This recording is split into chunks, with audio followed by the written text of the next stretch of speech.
ราคานะครับน้ำพริกเขาก็สุกยาวพร้อมกินนะครับเนาะแล้วก็อันนั้นก็ได้เป็นผักกับน้ำพริกเขาเนี่ยครับเนาะ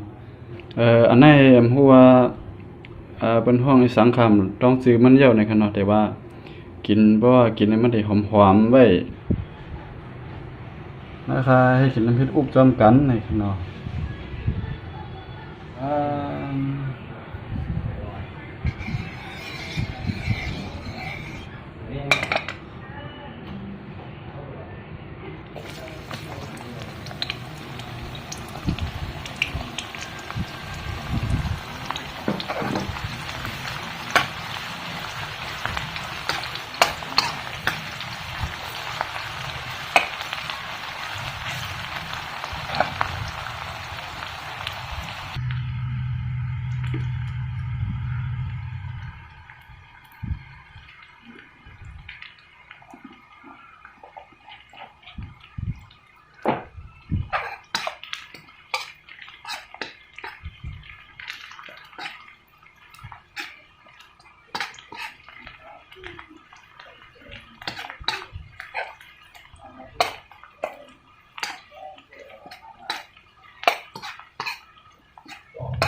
หวาน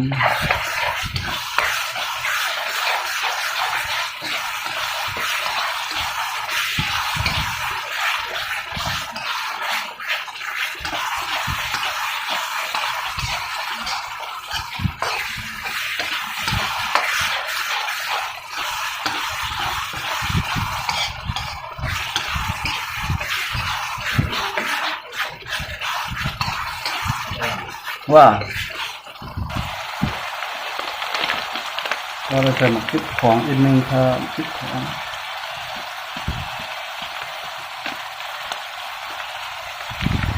ไม่ใกล้มันได้ใส่ในขนาดเพราะว่าเขาใส่ตั้งน้ำซุปมันเดือด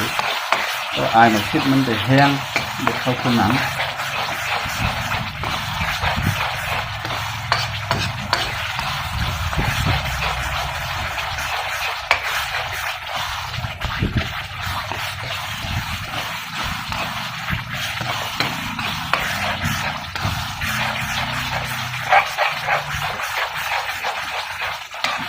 ของเราเนี่ยค่ะ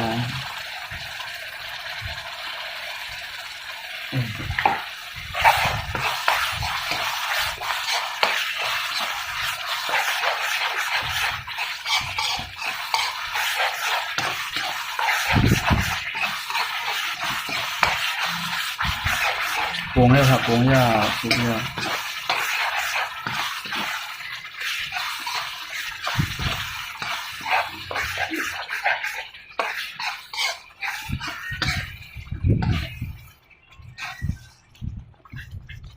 น้ำพริกอุบน้ำพริกอุบเนี่ย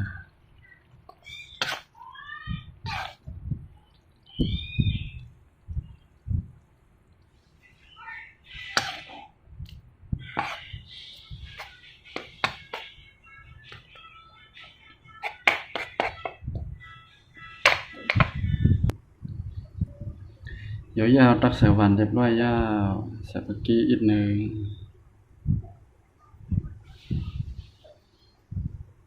นะครับพร้อมกินค่ะน้ำพริกอุบนะครับเฮ็ดกินง่ายๆครับเอาค่ะนะครับน้ำพริกเขาก็สุกยาวพร้อมกินนะครับเนาะแล้วก็อันนั้นก็ได้เป็นผักกับน้ำพริกเขาเนี่ยครับเนาะอันนี้ก็จะเป็นผักกับน้ำพริกอันนั้นฮู้ว่า